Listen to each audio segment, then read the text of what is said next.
La suite, voilà. C'est parti. Je suis désolé, il y a eu un bug.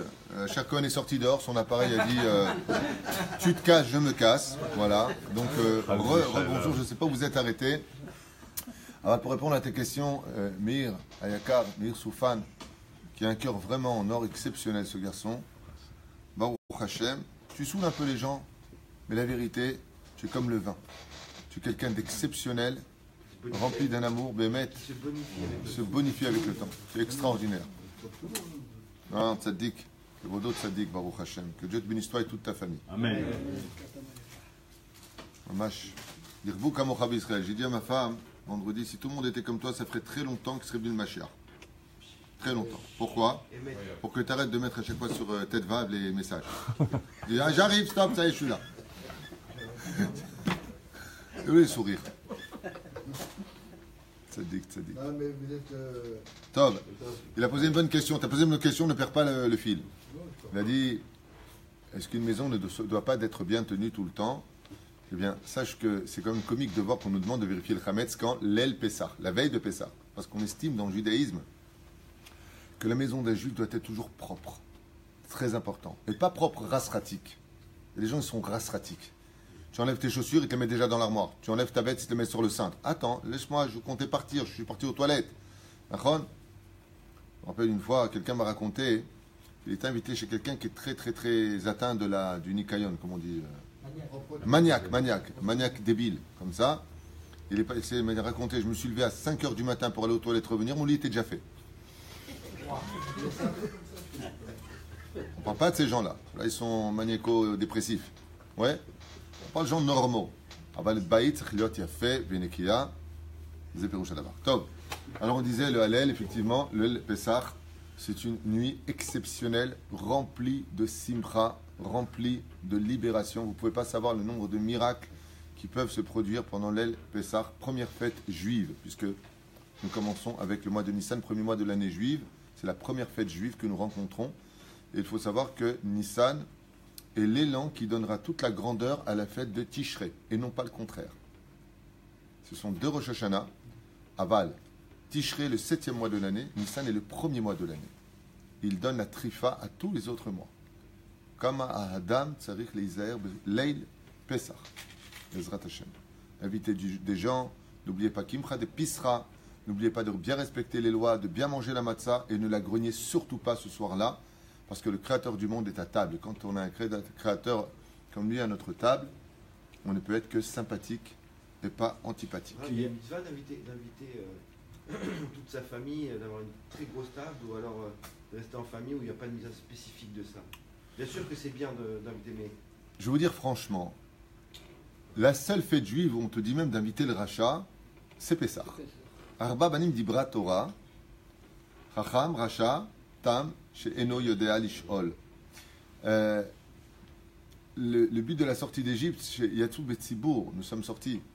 Donc oui, c'est très important d'avoir une belle table, une grande table, mais les acteurs principaux de la soirée, ce sont tes enfants. Alors, qu'est-ce que ça veut dire? Bien, ça veut dire que si, au détriment de tes enfants, parce qu'il y aura tellement de monde, tu vas les ignorer pendant le Seder de Pessah, c'est pas Pessah. Le Ikar, c'est eux. Nachen, Bezrat Hashem. Par exemple, je vous donnais un conseil d'amis pour ceux qui veulent le suivre.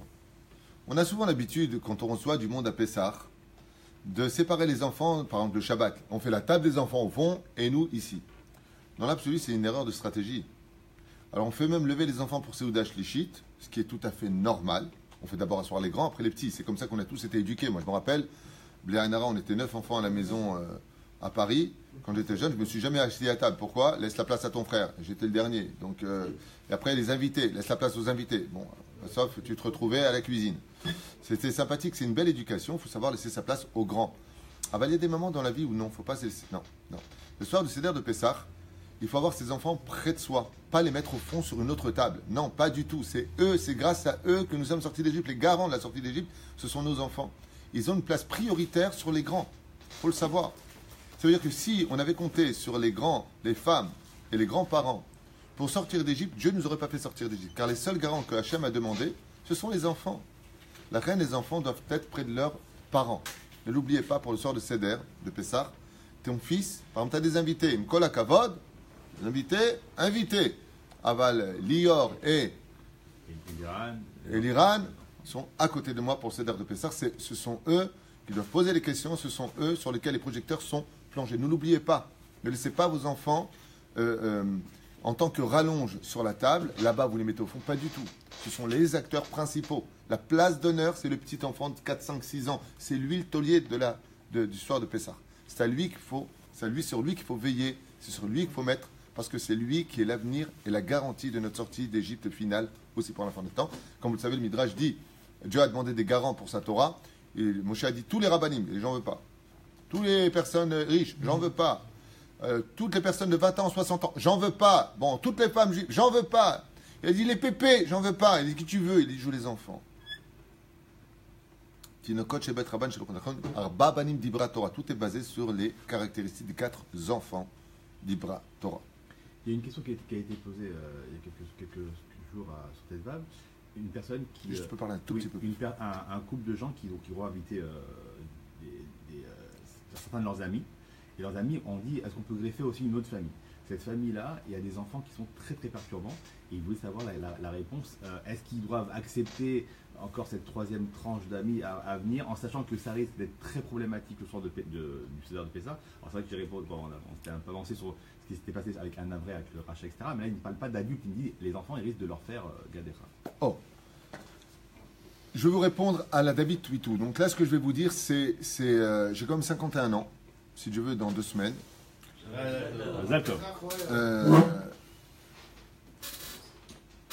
Pourquoi je vous dis j'ai 51 ans? Parce qu'il y a marqué Ben Hamishim Labina. Quand on a 50 ans, on peut se permettre de donner des conseils, même si j'en donne depuis 30 ans, c'est pas grave. J'espère qu'ils ont apporté leurs fruits. Quoi qu'il advienne, moi je vous donne un conseil personnel. Si on sait Bevadaout, que si j'invite des gens, ça va me pourrir vraiment mon Pessah, Azani Omer Merosh ne le fait pas. Pourquoi? Pour une raison simple. Sur quoi je me base pour dire ça? Sur un klal de l'étude. Il y a une généralité de l'étude qui dit Lo bonim mitzvah al gav avera. Ça veut dire, je vais construire une belle mitzvah sur le dos d'une avera. Pourquoi? Parce que si tu sais que tu vas inviter des gens dont les parents manquent eux-mêmes d'éducation. Il y a des parents qui sont très spéciaux. Chez eux, par exemple, quand ils ont les enfants, ils ne peuvent rien faire. Quand ils vont chez les autres, ils les laissent tous faire. C'est pas d'éducation, ça. C'est pas joli. C'est pas du derech eretz. La personne va dire, tu peux dire à ton fils qu'il arrête de sauter sur le fauteuil, il est en train de m'esquinter. Tu peux lui dire qu'il arrête de me faire des trous avec le stylo sur ma table. Tu peux... La personne va sauf quoi? Elle va monter ses nerfs, elle va pas être bien, elle va passer un mauvais pessar. Et avant de construire les autres, d'abord tu te construis toi-même. Seulement. Quand on est sorti d'Égypte, il y a aussi un tikkun avec ça. C'est que le Créateur du monde nous a sortis au 49e degré d'impureté. Et il a compté sur nous pour qu'on puisse s'élever. Et la reine, celui qui prend un tel tikkun sur lui d'inviter des gens que vraiment il n'a pas envie d'avoir à sa table. Pourquoi? La femme, elle s'appelle Kike et lui s'appelle Blid. Et les enfants s'appellent Pathétique. Imagine un petit peu ce qu'il reçoit à la maison. Pourquoi? Parce que si le Créateur du monde, il voit que cette personne-là, malgré tout, et il se conditionne à cela. Tout est une question de psychologie. Si tu sais que ça ne va pas le faire, que ça va être très lourd, très long, ceci, cela, alors si tu te conditionnes à l'avance, et j'aimerais vous donner mon exemple à moi. Pour ce Pessah, si Dieu veut, avec l'aide d'Hachem, Blin et Der, nous serons une trentaine à la maison pour ce Pessah, avec l'aide d'Hachem. C'est bien. Les gens qui viennent, donc passer Pessah, n'ont pas du tout le minag tunisien. Donc nous, on chante tout à la tunisienne, on ne fait pas comme le font la majeure partie des Israéliens. Anishtana, Alaïl. On ne fait pas à l'Ashkenaz, c'est Ashkenaz, c'est même pas israélien, c'est Ashkenaz, d'accord? Nous on fait Manishtana, Alaïla, Zemikole, Alelot, on a notre minagim. Et ils m'ont dit non, mais on n'a pas les mêmes minagim et tout ça. Qu'est-ce que j'ai fait moi? Eux, la façon dont ils font la Gada de Pessah, c'est pas du tout comme nous on l'a fait, d'accord? Dès maintenant, j'ai déjà choisi le livre que je vais étudier pendant que eux feront le minag, qu'ils ont l'habitude à table pour ne pas avoir les nerfs qui montent. Ça veut dire que je me suis déjà conditionné à savoir, je vais prendre certainement le livre du Rav Yonah Metzger, qui est un des meilleurs commentaires sur la Gada de Pessah que j'ai étudié. J'ai déjà prévu dans ma tête de me mettre de côté, sans qu'ils s'en rendent compte, bon là ils vont l'écouter, ils vont le savoir, pour lire les commentaires pendant qu'eux vont faire leur façon à eux de faire les choses. Pourquoi? Parce qu'il y a des enfants. D'un coup, tu as la femme qui se lève, qui va changer la couche, le petit qui n'a pas fait son rôle, et tu attends, et tu es comme ça. Et tu dis, la ficomane. Pour manger la ficomane. Alors, si tu le sais à l'avance, et que tu vas prendre sur toi, alors il y aura plein d'enfants qui vont courir la mirpesset, ça rentre, ça sort. Tu le sais. Alors, qu'est-ce que tu fais? Si tu te conditionnes à savoir que tu as ta belle-mère qui va venir, par exemple. Moi, grâce à Dieu, j'ai une très belle belle-mère. Très, très gentille belle-mère, la vérité. Mais il y a des femmes qui, quand elles viennent belle-mère à la maison, il y a des belles-mères, quand elles viennent chez leur belle-fille, elles oublient qu'elles sont invitées. T'es pas chez toi. Elles se mêlent de la cuisine, et elles se mêlent du goût, et elles se mêlent de... On leur a rien demandé à la base. À la limite, reste assis, tu rends plus service que de te mêler de tout. Donc si la belle-fille, elle se conditionne, savoir qu'elle va venir pendant Pessah. Elle sait à l'avance que, avec son bon cœur malgré tout, c'est pas pour être méchante. Il faut bien qu'elle existe un peu la belle-mère, elle n'est pas chez elle. Donc il faut bien que... Bah, alors je suis venu chez mon fils, tu sais la phrase qui tue la belle-fille. Je suis venu chez mon fils, pourquoi moi je pue? C'est dur, c'est des mots qui piquent. Non, ton psouki, il est raté. C'est pas le faire. Va te faire cuire un œuf, t'as envie de lui dire. Avalmala, c'est la belle-mère, alors tu te tais. C'est-à-dire, alors si tu te conditionnes à ça, tu sais qu'à l'avance, elle va te charrier, elle va se mêler, et tu sais que tu en as pour 25 heures, dans le meilleur des cas. Alors tu prends sur toi. Celui qui prend sur lui, il sait que les choses vont être comme ça.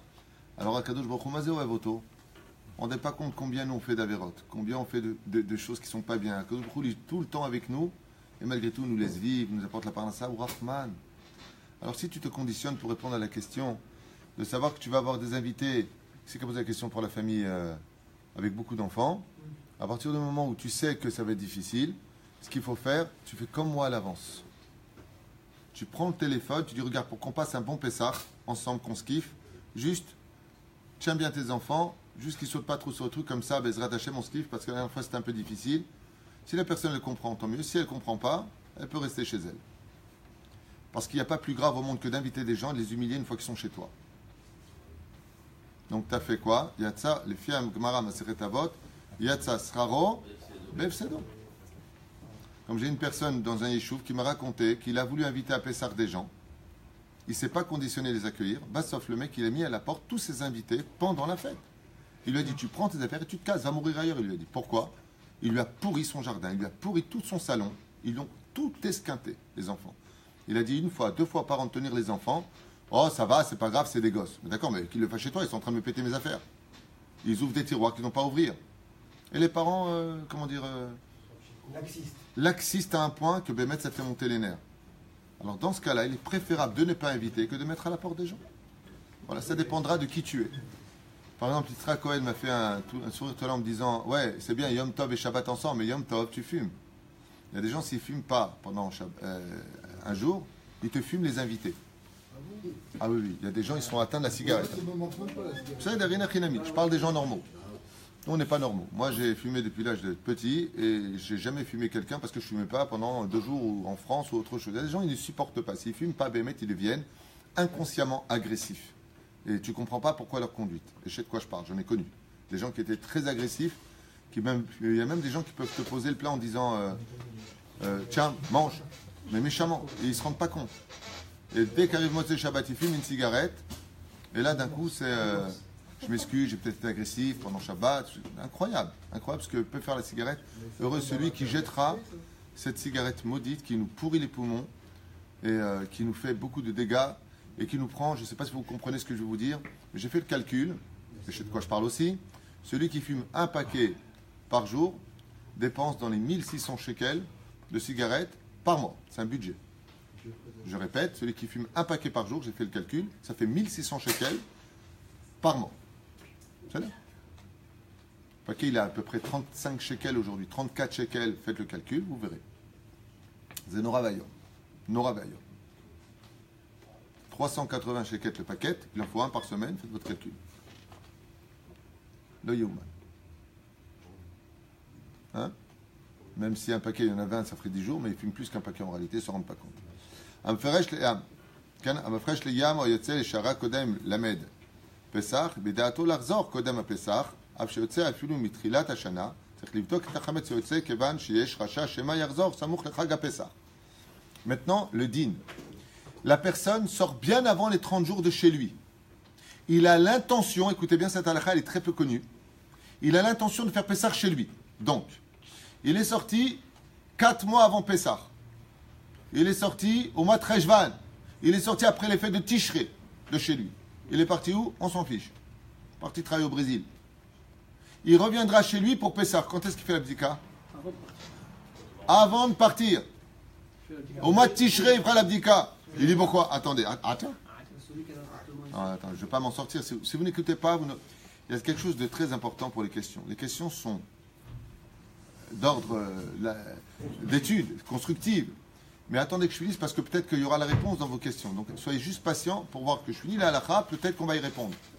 Masiba, quelle est la raison à cela? Quelle est la réponse? Il ne reviendra pas avant. Non, il revient pour Pessah. Quand il va partir chez lui. Oh, Zatchouva. Il dit, il sera obligé, même au mois de Tishré, de faire l'abdika sans bénédiction. Donc avant de partir prendre ses valises, ouais, il vérifie tout son chametz, il enlève tout, il le met dans le placard, il fait l'abdika de chametz. Pourquoi? Il dit, de peur, chez Agial et Dakatishim. Il dit, combien de fois on a dit, bon, je repartirai, je reviendrai. Et hop, encore un rendez-vous. Je ne peux pas partir, le mec, il arrive quand? La veille de Pessah. Maintenant, tu vas faire ta abdika. Il dit, Zéassou. Il est obligé de mettre Zéassou, c'est Yag la Torah.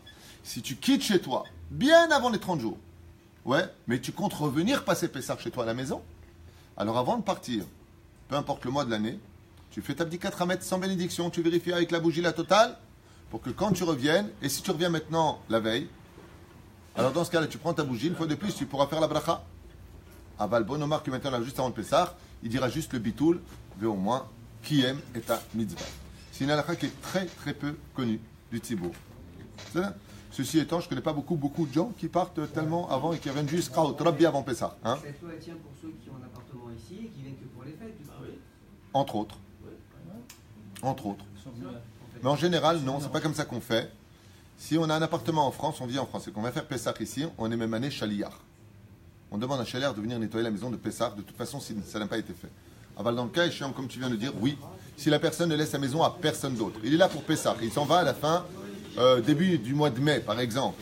Avant de partir, il refera l'abdika Hametz pour pouvoir retrouver sa maison, s'il revient juste avant Pessah, Bezrat Hashem, et il refera l'abdika. C'est l'homme à Kev, quelque part, c'est une ceinture de sécurité, parce que s'il revient avant, il fera l'abdika Hametz de toute façon, puisqu'il est là, sur place.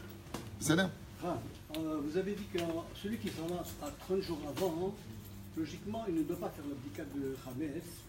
Parce qu'il ne revient pas à Pessah. Parce qu'il ne revient pas. Oui, c'est la différence. Maintenant, pourquoi est-ce qu'il ne la ferait pas? Qu'est-ce qui lui garantit qu'il ne reviendra pas? Et s'il y a un problème, il partit à un endroit bien précis. Et si à cet endroit-là, par exemple, il y a un pencher. La halakha, je comprends très bien ce que tu dis. Qu'est-ce qui va se réveiller? Mais qui revient pendant 3 Rabbi David, mois de Pessah. et il y a eu des cas comme ça, j'en ai connu. Il y a eu des cas comme ça.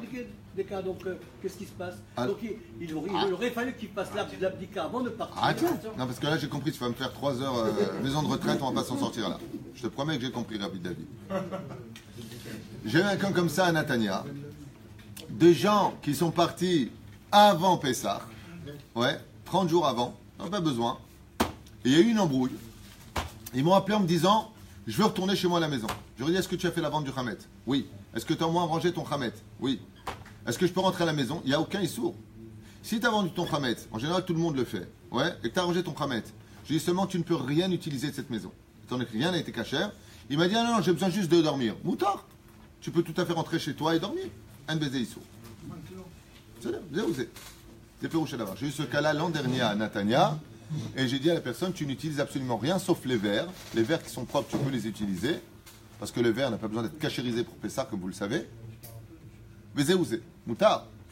Aval, mais le klal de la halakha ne va pas comme ça. En général, les gens pour Pessah sont très très vigilants, et quand ils savent qu'ils ne viennent pas, c'est parce qu'ils ont déjà pris.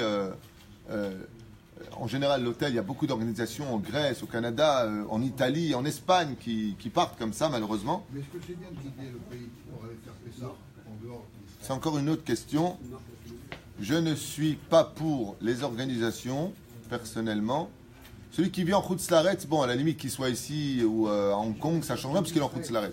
Mais de quitter Israël pour aller faire les fêtes ailleurs, en dehors de la terre d'Israël, c'est un peu bizarre comme réaction parce qu'on sait que la Géoula viendra pendant Pessah. Et si tu vas en Chutz Laaretz, c'est que tu ne crois pas en la Géoula. Parce que qu'est-ce que tu feras en Chutz Laaretz si Mashiach était là? Alors que tout l'union de Pessah, c'est de souhaiter la Géoula. Et c'est pour cela qu'on laisse la porte ouverte en disant il y a un avis Zachor Letov, il y a 5e vers qui est là pour Elianous et Eliaou Navi Zachor Letov qui viendra annoncer la venue du Mashiach. Et le mec il est où? Il est en Grèce. Ou il est je sais pas où. Alors s'il habite à Paris, qu'il est en Grèce, à la limite il est plus proche d'Israël que de Paris. Bon, ça va. Mais si on est en Israël et qu'il va faire le contraire, eh bien c'est devenu une cérémonie religieuse. Parce que on raconte l'histoire de ce grand chassid dont le fils unique devait se marier à New York. Il avait un fils qui avait étudié dans l'université yeshivatique de New York, New Jersey. Il avait comme ça une grande yeshiva. Et son fils lui a envoyé une missive lui disant « Papa, je me marie, telle date ». Et ça tombait proche de Pessah. Il a répondu son père « Je suis désolé, je ne peux pas venir ». Il lui a dit « Pourquoi ?» Il lui a dit « Si je suis à New York, il y a ma chère qui se dévoile. » Nous avons la mitzvah d'attendre le Mashiach chaque moment de nos vies. Velachen, passer Pessah, quand on vit en Israël, en dehors d'Israël, c'est ne rien avoir à compris à la fête de Pessah. Parce que tout le but de Pessah, c'est de monter en Israël. Mais il y a des voyages organisés avec des grands raves. C'est pour cela que chacun fera comme il veut. Moi, je m'adresse à mes amis et mes élèves, ceux qui sont devant moi, celui qui veut m'écouter. Allez faire Pessah quand on est en Israël, en dehors de la terre d'Eretz Israël, c'est montrer qu'on n'a rien compris à l'essence même de la fête de Pessah. On n'a rien compris.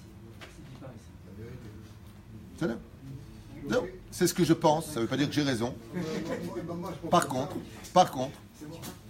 il y a des rabbanim qui vont partir d'Israël pour animer. Écoutez quand même jusqu'à la fin, parce que vous posez des questions qui sont hors sujet, mais qui sont quand même des questions importantes. Si par exemple un rav vit en Israël et qu'on organise un très grand Pessah avec 380 personnes de Galout qui viennent passer, donc de Paris, ils vont passer Pessah en Grèce. Et on propose au rabbin en Israël de venir animer. Et donc, dans ce cas-là, ça change son statut parce qu'il est indigne de shlouché des rabbanan, de venir diffuser la Torah. Et son travail à lui sera de faire prendre conscience, si c'est un très bon rav, de l'importance. Je sais que je suis contredit par d'autres très grands rabbanim à qui je n'arrive pas à la cheville, mais chacun son enseignement. Moi, j'ai sur qui compter aussi dans ce que je dis. S'il part pour animer de façon spirituelle, donner de l'amour de la Torah, parler de la pudeur, de l'importance de sortir de la galoute intérieure et extérieure. Si cette personne part pour ramener les Juifs en Eretz Israël, pour leur expliquer comment l'évolution d'Eretz Israël est aujourd'hui, qu'il y a des Talmudei Torah partout, qui comment s'entourer, quels sont les rabbanim, ça veut dire qu'il part vraiment pour une shlichut. Dans ce cas-là, c'est une mise à même pour lui de partir d'Eretz Israël, puisqu'il part, comme le fait par exemple Shalom Vach, que Dieu le bénisse lui et sa mission, qui est quand même une mission très très très difficile, d'être constamment à droite et à gauche, c'est pas facile. Mais il propose des conditions, voilà, pour ceux qui n'ont pas d'argent, les alias de groupe. Donc s'il part, comme l'a proposé la Suisse à l'époque, quand ils m'ont demandé de venir être là-bas en Suisse, en disant mais Israël n'a pas de prix, vous pouvez proposer tout ce que vous voulez au monde, m'a proposé une très très très grosse somme d'argent pour monter en Suisse, pour partir en Suisse, du bien monter non, pour descendre en Suisse. Et j'aurais dit deux choses. D'abord, j'aime pas le chocolat. Ça fait grossir. Les montres, j'en ai déjà une, grâce à Dieu. D'ailleurs, pour ceux qui m'ont dit, le Rav Tuitou, il y a un qui a écrit, ouais, il a une Rolex. C'est pas une Rolex. C'est une montre israélienne. Non, non, il y a les gens qui ont un œil. Après, quand toi, tu écris des choses, ils te disent, les rabbins, ils se prennent l'argent pour le mettre. Ça, c'est un cadeau de ma femme et je l'ai payé 550 shekels. Elle a payé 550 shekels. C'est une marque israélienne qui ressemble à la Rolex, c'est même pas une copie. Dans le cas où il y a des gens qui ont une bouche plus pourrie que leur cœur. Donc dans le cas où il y a des gens comme ça, c'est pas une Rolex. D'abord, je fais ce que je veux. Premièrement, non, mais il y a des gens. Non, il faut être propre devant Dieu, devant les hommes. Mais ils ont une bouche, Hashem Ishma ou Verahem. D'accord? Donc la première chose, c'est je fais ce que je veux. Puis la deuxième chose, c'est pas une Rolex. Ça ressemble à une Rolex, mais ça donne l'air comme une Rolex par contre. Voilà. Voilà. C'est un cadeau de ma femme qui a coûté exactement 550 shekels, prix tunisien. D'ailleurs, il faut que tu me rembourses Valérie parce que je t'ai avancé l'argent, donc il faut que. Voilà. Hein? Bon, non, juste faites très attention à vos bouches quand vous parlez. Le Rav Tuitou, effectivement, il rêve de construire un beth midrash qui soit un centre d'études talmudiques. Comme je l'ai dit la dernière fois, aujourd'hui, le Kollel est en difficulté au niveau de la banque. Il y a beaucoup moins de dons qu'avant. La situation n'est pas simple. Et il raconte, je prie le ciel que nous ayons toujours le privilège de pouvoir vous donner que de prendre. Mais heureux celui qui participera à notre mission, parce que vraiment ici, c'est Kulo Leshem Shamaim. Et il n'y a pas un seul centime qui va à droite ou à gauche quand on donne de l'argent. Et, tu le sais, plus que tout le monde, des fois même je dis attention, ça, il y a ça, est-ce que je peux ça, est-ce que je peux prendre ça? Je suis très précis dans ce que je dis et ce que je fais. Baruch Hashem. Merci la vous parlez-vous derrière. Nous on est derrière, on ne nous voit pas, mais moi je peux en témoigner, voilà, pour tous les gens qui regardent. Et ici, tous les jours, là, on est une bonne vingtaine à la BNRA. Je vous promets que je ne vole pas et on peut vraiment le témoigner. Voilà, Ouais, je sais que vous pouvez le témoigner. Et c'est pas parce qu'il y a un serrage de pompe et rien du tout. Mais non, mais c'est pas ça. Non, mais C'est que j'en suis. c'est vrai. Non, je vous fais rire. Je vous dis un truc personnel, comme ça, entre amis. Je me suis acheté un 4x4. D'accord? Je me suis acheté. C'est même pas un 4. Non, mais juste un instant. Je me suis acheté un. Attends, juste un instant. Je peux vous parler, s'il plaisir. D'accord? Ouais, j'ai fait. Je l'ai pris sur 5 ans comme tous les Israéliens. J'ai 5 ans pour le payer, je paye par des mentions. Voilà. Parce que Rolex plus 4x4, ça fait le mec, punaise, il se sert dans la caisse. Pas du tout. C'est pas une Rolex. Et mon 4x4, j'ai fait comme tous les Israéliens, comme la voiture que j'avais avant, sur 5 ans. C'est un prélèvement mensuel. Mais c'est tellement important parce que je me rends compte que les gens BMF, ben, ils ont beaucoup de ramettes encore dans le cœur et c'est dommage de juger, Et puis à part ça. Un travail à côté, Hein? Mais c'est le cachour. D'abord, Pour la problème de Moshe Rabbeinu, qui est là en train de faire des comptes, parce Bah, qu'il savait déjà ce qui allait se passer. Que Dieu te bénisse. Amen. La Gemara nous raconte que le peuple d'Israël, c'est même pas le peuple d'Israël, le Erev Rav avait pris la tête au peuple d'Israël parce que Moshe Rabbeinu était extrêmement obèse et extrêmement riche. Il était tellement obèse que dans son cou, on pouvait attraper avec ses deux mains la graisse qui est de Moshe Rabbeinu. Alors, ceux qui ont vu le film, ils sont choqués. Mais je rappelle que c'était pas Charlton Heston, Moshe Rabbeinu, l'Elef El-Fav d'Alim. Qu'est-ce que disaient les gens? Eh ben, dis donc, qu'est-ce qui se sert dans les caisses pour bouffer autant? Tous ces gens-là qui ont parlé comme ça chez Moshe Rabbeinu sont morts dans le désert. Faites très attention quand vous parlez des rabbanim. Faites très attention quand vous parlez d'un juif standard, parce que le juif standard n'a pas moins de sang qu'un juif qui est grand en Torah. Moi, je ne suis pas un grand en Torah. Mais faites très attention de vous permettre de juger des situations, de voir de droite et de gauche, surtout quand, encore une fois, je le dis et je le répète, ce n'est pas de la mouta que je m'enrichis, je fais des affaires personnelles qui regardent personne, tu le sais, puisque tu es un peu au courant de ce que j'investis ou pas. Ce que je fais ne regarde personne, c'est mes affaires à moi, Dieu est là pour me juger. Et si on fait des choses, Bezrat Hashem, Zemet Hashem, Prinat Amuta. Aujourd'hui, grâce à Dieu, la Mouta comprend 27, 28 aujourd'hui à Brechim, puisque Rabbi Yehuda est rentré aussi à Brech ici. Nous avons des sorties de 13 000 shekels ici, 13 000 shekels de l'autre côté qui sont payés par vos dons, personne d'autre. Et aujourd'hui d'ailleurs, on paye tous les Avrechim. C'est que le loyer, ça, les 13 000. On a Makolev avec des familles qui ne cessent de taper à nos portes qu'on aide. On a aidé beaucoup de gens aussi dans la communauté, beaucoup plus que ce qu'eux nous ont aidés. Et je ne parle pas de 3-4 personnes, je parle pratiquement de tout le monde. Pratiquement tout le monde a été aidé ici du mieux qu'on le puisse. Et la reine Yiratson, je vous bénis de tout mon cœur de cette grande richesse, que vous soyez toujours ceux qui puissent donner, pas ceux qui prennent. Bezrat Hashem. Moi, quand je vais faire des cours, j'étais à Murger la dernière fois, il y avait à peu près 500 personnes dans le cours. J'ai pris le micro et j'ai dit juste une phrase. Vous savez ce que je fais. Mishiachol Azor Yazor, celui qui peut aider, aide. Je ne fais pas comme font certaines personnes qui disent 500 shekels, 500 shekels. Moi, je ne mets pas les gens mal à l'aise. Il m'arrive même de recevoir toute la journée des gens. Et je veux dire une chose que les gens ne savent pas. Il y a des gens qui font des dons pour le kollel. Puis après, il y a une personne qui rentre, qui pleure parce qu'elle n'a rien. Le don du kollel que j'ai reçu, je lui donne à elle. Ou je lui donne à lui. Les gens ne savent pas ce qu'on fait. Donc vraiment, gardez vos jugements, faites très attention parce qu'il n'y a pas un plus grand chametz dans le cœur des gens que celui qui se permet de dire eh ben, tu vois, le Rav, tu te regardes, ça montre, c'est une Rolex. C'est pas une Rolex. C'est une montre israélienne, c'est une marque israélienne. Vézé ou Zé. Donc voilà, je fais juste une petite parenthèse pour rendre le chametz avant les fêtes de ceux qui se permettent très souvent de juger, de lancer des a priori, de dire certaines choses. Je vais même dire à un ami que j'aime comme un frère, je ne vais pas selon les donateurs ni l'argent que les gens y donnent. Je vais selon la droiture des gens, je vais selon le travail d'Avodat Hashem. N'oubliez pas un détail, j'ai un rave et c'est à lui de me dire ce que je dois ou pas faire, pas aux autres. Je ne sais pas pourquoi j'ai parlé de ça d'ailleurs. Ben, c'est ça qu'il fallait. On a une question de Caroline qui nous dit Rav, quand on a toute la famille en France et qu'elle veut que tu viennes faire la fête avec eux, donc qu'est-ce qu'elle doit faire? C'est une très très bonne question que pose donc ici Caroline Twitou. On n'a rien entendu. Si on est en France, si on est en Israël et qu'on veut passer les fêtes en France, parce que la famille nous demande en France. Al-Pi Halacha, on n'est pas tenu du Kiboud Avahem par rapport à Eretz Israël. Al-Pi Alacha. Ça veut dire ton père et ta mère te disent tu reviens. Je veux rester en Israël. Ani lo chayav larzor. Eretz Israël est une priorité sur le mariage. Masechet Ktubot, page 110, Amoud Alev, Amoud Bet, pour ceux qui ne savent pas. Ça veut dire que si le mari dit à sa femme non, tu montes pas en Israël, tu dois écouter ton mari, les filles à Alacha. L'Alacha, elle lui dit tu n'écoutes pas ton mari, tu montes en Israël. Attention, ce que je viens de dire, c'est dans la Gemara. Il faut aller voir un Dayan, il faut aller voir un Rav. Ne profitez pas de cette occasion pour vous débarrasser de vos maris. Et la femme prend la Ktuba. C'est le truc de la Ktuba, elle la prend selon la Gemara. On sait, vous n'avez pas besoin de moi. Ah oui, absolument. C'est le mari qui dit tu veux partir, c'est toi qui veux divorcer pour monter en Israël. La Gemara, elle répond comme ça. Le mari est obligé de verser la somme de la Ketouba parce que Eretz Israël est une priorité sur toutes les autres priorités. Le père dit à son fils tu ne montes pas en Israël. La mère lui dit Kibud Avahem, honore ton père et ta mère. Alors on lui répondra qu'avant les 10 commandements, tu en auras ton père et ta mère marqué. Je vous ai promis, comme je l'ai juré à Abraham, Yitzhak et Yaakov, de vous emmener sur le pays d'Eretz Israël. C'est pour ça qu'on n'est pas tenu d'obéir à ses parents, bien entendu, sauf si les parents ont des raisons à cela. L'enfant est immature, il risque de tomber, de faire des bêtises. Il faut aller voir un Dayan, un Rav, un Posek Halacha, un Tzadik, un Chacham.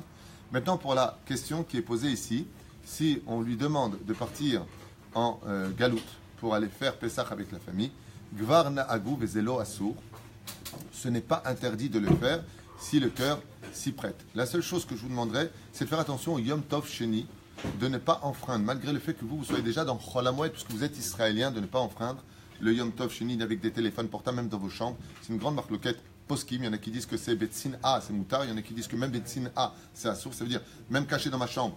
Il y en a qui disent tu peux, il y en a qui disent tu peux pas. Hein? Le contraire, il gagne ici, passer les fêtes. Le mieux, ce serait. Attends, pour l'instant, je réponds à ce que dit cette personne. À partir du moment où vous êtes invité, après c'est votre choix, à vous, il n'est pas interdit de descendre à Paris pour vivre le Pessah avec sa famille, puisque une des dimensions de Pessah, justement, c'est l'esprit de famille, mais à la condition où vous partez en tant que shlouché des Rabbanan, c'est-à-dire écoutez bien ce que je veux dire, c'est quand même très important. Si à la table du Seder de Pessah, vous parlez de l'évolution de Eretz Israël, de la possibilité aujourd'hui de mieux vivre en Eretz Israël, alors, Inematov Manaïm. Si maintenant vous partez stam pour faire les fêtes avec Pessah, que vous avez votre famille, vos parents, votre mari, vos enfants à la maison, vous n'avez aucun besoin d'aller passer les fêtes en Galout. Si vous êtes seul, alors, Kol Davar les Goufo, il faudrait vraiment comprendre quel est votre statut aujourd'hui pour vous dire si oui ou non de descendre en Eretz Israël. Mais, encore une fois, je le dis et je le répète, la Emouna nous demande de rester en Eretz Israël parce que la Géoula aura lieu Eretz Israël. Le Mashiach se dévoilera en Eretz Israël. Ce serait dommage d'arriver en retard. C'est là. La reine, Kol Bikre Ligoufou. Il y a des cas où on va dire non. Il n'y a pas besoin de partir. J'ai eu cette question qui m'a été posée par rapport à pourquoi tu veux partir là-bas. Il dit ouais, bon, pour être un peu avec la famille, machin, truc chouette. Je dis sinon, il me dit non, moi je suis marié, j'ai ma femme, j'ai mes enfants. C'est jamais Eretz Israël. Reçois ta famille au lieu de descendre. C'est beaucoup d'argent tout ça. Bezrat Hashem, les Shana Abba, Kulanu Birushalayim à Benouya, les Chaim Tovim ou le Shalom. On s'arrêtera là et on continuera juste la halakha pour finir le Pnaï le Baer. Kalvachomer im bedato l'arzor bepesach shechayav yivdok kodem yetziato. Baruch Adonai l'olam amen. Chazak, bravo. Dis-moi.